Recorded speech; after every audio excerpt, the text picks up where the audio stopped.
Scottie Hughes here with Patriot Update, and I am here with one of truly the stars of the conservative movement, Michelle Malkin, MichelleMalkin.com and Twitchy.com. You know, I got up this morning and I noticed you already have a column out. Where did you find time to write a column? I don't know, at the grocery store waiting in line. I mean, I feel so energized, and I mean, every second of the day I'm just going to milk it for what it's worth. And you know, I've been in this business now for 20 years, and you just sort of get a sense of urgency. You know, I'm able to turn around things really quickly. But you know what? I've got a great staff at Twitchy as well, and they fuel me too. They inspire me.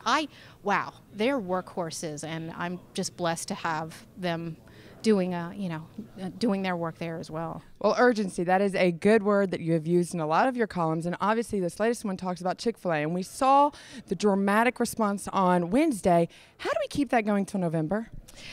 I think one of the things is to raise awareness of the way in which many other businesses that are not as prominent and are not going to get as much attention are being targeted.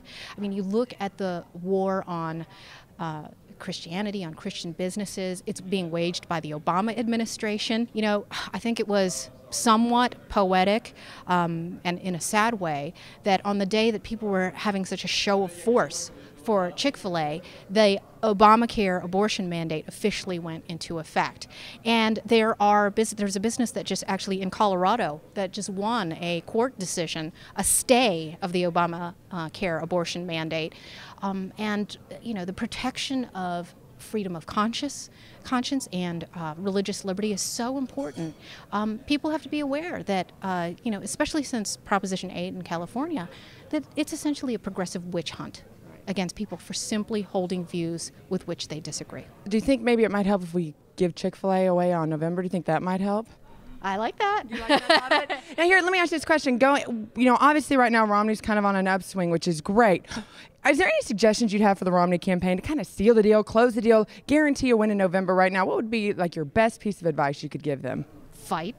Show some fighting spirit. Have some spine, and I think that we've seen glimmers of that. There was a report, I think, a couple weeks ago where staffers talked to a reporter and said, off the record, that they were no longer going to use the phrase "Obama is a nice guy." Thank God.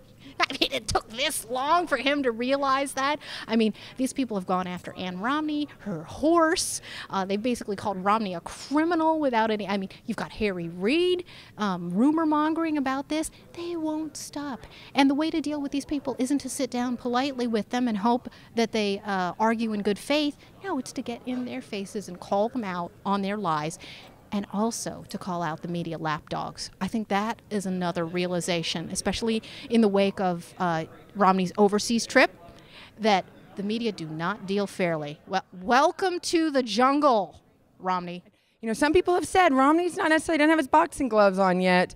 Do you think his vice president candidate might be the one that puts on the boxing gloves? And who's kind of your personal prediction? And is that someone that you're kind of thrilled with? Yeah, well, it looks like Rob Portman is the name that's being bandied about, and there are people I know in Ohio that are concerned about him. And of course, the left is going to use his Bush administration service as a cudgel over his head. Is he ready and equipped to fight that? Well, I guess we'll have to see. My personal favorite is Bobby Jindal. I think he's got it all. Yeah, he's got the smarts, he's got the government experience, and he's been in the trenches in Louisiana battling the Obama jobs death toll. I would love to see him debate Joe Biden. I really would. But I think in the end, of course, all of the Beltway chatter about the VP candidate distracts from the fact that we need a standard bearer who's going to show a clear contrast to the thuggery, to the corruption, to the radical progressivism of Obama. And we didn't get that in 2008, and that's why we lost. Personally, I would like to nominate Michelle Malkin for vice president. Would you accept if it came to? Come on now. Oh, darn it. Scottie Hughes for Patriot Update here. What an honor to have Michelle Malkin on. Stay tuned for more coverage here from the Defending the American Dream.